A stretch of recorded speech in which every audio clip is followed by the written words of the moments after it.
Marcus Chen watched through the frosted glass of the executive conference room as 5 distinguished professors circled like vultures around Rosa Martinez, the university's night janitor.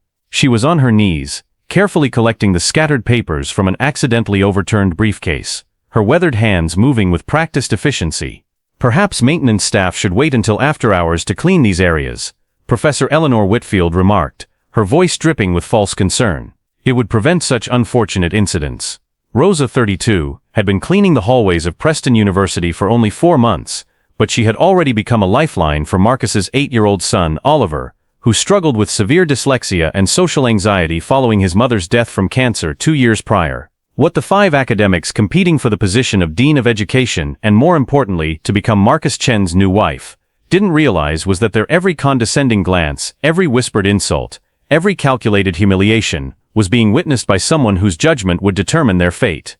"Dad, why do those professors treat Rosa mean?" Oliver had asked that morning, clutching his father's hand as they walked past the faculty lounge. The question haunted Marcus as he observed the scene through the newly installed security system in his office. The competition had been his mother's idea, a traditional approach to finding a suitable stepmother for Oliver. Marcus, the university's youngest president at 38, had carefully selected 5 accomplished women from academia, a psychology professor, a literature department chair, a renowned researcher, a published author, and a former prep school headmistress. All were impeccably credentialed, all came from prestigious backgrounds, and all, he was beginning to realize, harbored a disturbing disdain for those they deemed beneath them. The catalyst for their cruelty was simple. Oliver gravitated toward Rosa like a moth to flame. While the professors scheduled rigid tutoring sessions and lectured about proper study habits, Rosa taught him Spanish through silly songs, helped him with homework using colorful markers and creative mnemonics, and most importantly, made him laugh again. "That boy needs structured academic intervention, not folkloric nonsense," declared Professor Whitfield during a faculty dinner they believed was private. "It's concerning that he's forming attachments to inappropriate role models." Professor Judith Harrington, the psychology expert, nodded sagely. "Children from privileged backgrounds require guidance from intellectual equals. This situation sets a dangerous precedent." But Rosa Martinez carried secrets the professors couldn't fathom.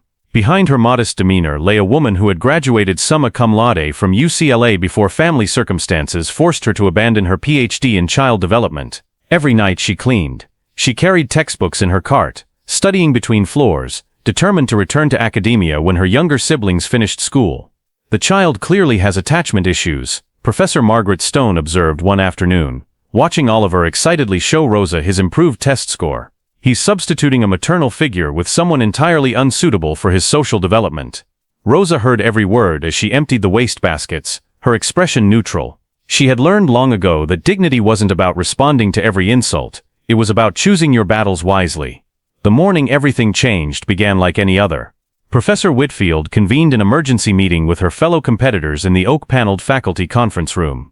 "Ladies, we need to address the elephant in the room," she began, her manicured fingers drumming on the mahogany table. "That woman is undermining our efforts to connect with Oliver." "The solution is simple," offered Professor Catherine Blackwell, the literature chair. "We document her overstepping professional boundaries. Marcus will have no choice but to terminate her employment." Professor Diana Morrison, the prep school veteran, smiled coldly. "I've handled similar situations before. Parents always choose what's best for their child's future when presented with the right evidence." None of them noticed the small webcam Marcus had installed after Oliver mentioned the professors were planning something mean against Rosa. The boy's intuition, sharpened by loss and loneliness, had detected the darkness these women tried to hide behind their degrees and accolades. Meanwhile, Rosa made a phone call that would change everything. Her cousin Miguel, an investigative journalist for the Los Angeles Times, answered on the second ring. "Miguelito, I need your help," she said quietly from the supply closet. "Remember when you said you owed me for helping you through journalism school?" Miguel Martinez, winner of 2 Polk Awards for his exposés on academic corruption, immediately recognized the steel in his cousin's voice. "Rosa, what's happening?" For 20 minutes, she detailed the systematic harassment, the classist comments veiled as academic concern, the attempts to poison a child's mind against someone who genuinely cared for him. Miguel listened with growing anger, remembering how Rosa had sacrificed her own dreams to raise him and their siblings after their parents died. "Send me everything you can," he said. "And Rosa, start documenting everything. These people have no idea who they're dealing with."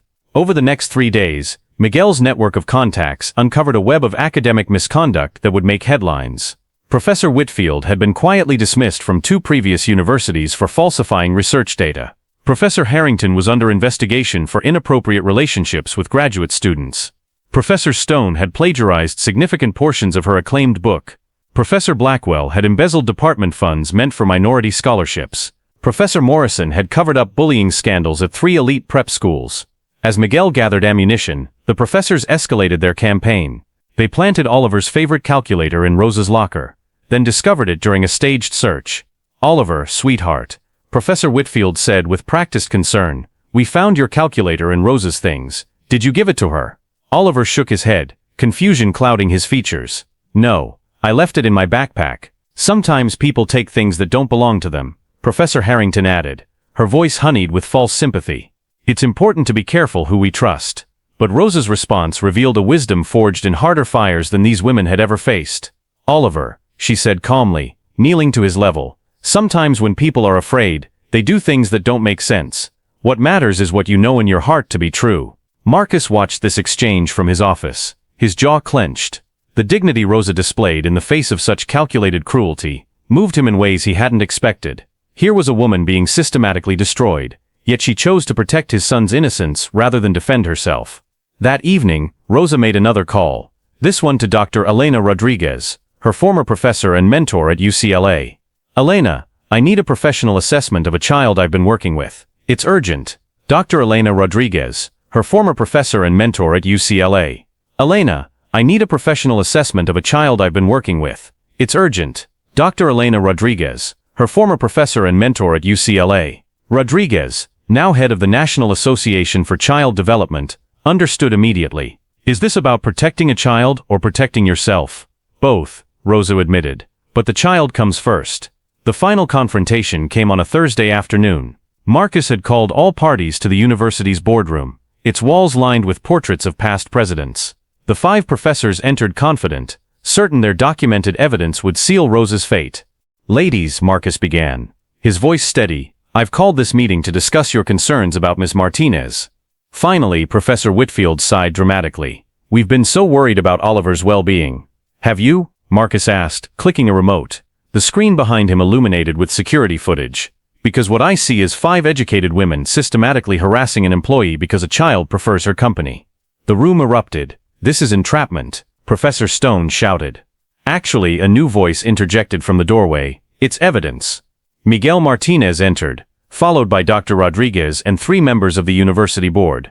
"Allow me to introduce Miguel Martinez, investigative journalist," Marcus continued. "He has some interesting findings about each of you." As Miguel presented his research, complete with documentation, interview recordings, and official complaints, the professors' faces transformed from outrage to horror. Their carefully constructed facades crumbled like ancient parchment. Furthermore, Dr. Rodriguez added, "I've evaluated Oliver this week. His improvement under Rosa's informal tutoring exceeds what he achieved in 6 months of traditional intervention. She's using cutting-edge pedagogical techniques I recognize from her work in my graduate seminars." "Graduate seminars," Professor Harrington whispered. "Oh, didn't you know?" Rosa spoke for the first time, her voice calm but firm. "I was 3 months from defending my dissertation when my parents died. But I suppose janitors can't have advanced degrees in your world." Oliver, who had been quietly drawing in the corner, suddenly ran to Rosa and wrapped his arms around her waist. "Rosa, are they trying to make you go away?" "No, mi amor," she said softly. "Sometimes people show you who they really are, and that's a gift." Marcus stood, his decision clear. "Ladies, your participation in this selection process is terminated. The board will be reviewing your positions at this university. I suggest you contact your lawyers." As the professors filed out, their careers in ruins, Marcus approached Rosa. "I owe you an apology," he said. "I should have intervened sooner." "You were protecting your son," Rosa replied. "I understand that." "Rosa," Oliver piped up, "if Dad married you, would you be my mom?" The question hung in the air like a held breath. Rosa looked at Marcus, seeing him truly for the first time, not as the university president, but as a father who had watched her choose kindness in the face of cruelty. "Oliver," Marcus said, kneeling beside his son, "what if we asked Rosa to be part of our family? Would you like that?" "Really?" Oliver's eyes widened. "Rosa, would you be my mom?" Rosa felt tears prick her eyes as she looked between father and son. "I would be honored." 3 years later, The Martinez-Chen Educational Foundation's annual gala was held in the same boardroom where Rosa had once been humiliated. Now she stood at the podium, Dr. Rosa Martinez-Chen, addressing a crowd of educators, donors, and parents. "When we started this foundation," she said, Marcus and Oliver beaming from the front row, "we had a simple mission: ensure that no child's potential is limited by someone else's prejudice." The foundation had already provided scholarships to 500 first-generation college students and funded innovative teaching programs in underserved communities. Rosa had completed her PhD with distinction, and now served as Dean of Inclusive Education, the very position her tormentors had coveted. As for the 5 professors, Eleanor Whitfield worked as a private tutor, her academic career destroyed by the research fraud scandal. Judith Harrington had her license revoked and moved abroad. Margaret Stone faced multiple lawsuits for plagiarism. Catherine Blackwell was serving a reduced sentence for embezzlement. Diana Morrison was banned from working in education after the bullying revelation. "Mom," Oliver said that night at dinner, now 11 and thriving, "remember when those mean professors tried to get rid of you? That was before she was your mom." His 2-year-old sister Sophia chimed in, making everyone laugh. "I remember," Rosa said, reaching for Marcus's hand across the table. "I'm glad they showed who they really were," Oliver said thoughtfully. "Otherwise we might never have become a real family." Marcus raised his glass. "To Rosa, who taught us that dignity isn't about your title or your bank account. It's about how you treat others when you think no one's watching." "And sometimes," Rosa added with a smile, "the best revenge isn't revenge at all. It's building something so beautiful that those who tried to tear you down become footnotes in your success story." As laughter filled their home, Rosa thought about the journey from that humiliating day on her knees collecting scattered papers to this moment of absolute joy. The universe, she had learned, had a peculiar way of balancing its scales. Sometimes it just needed a little help from those brave enough to stand up, document the truth, and trust that justice, though slow, was inevitable.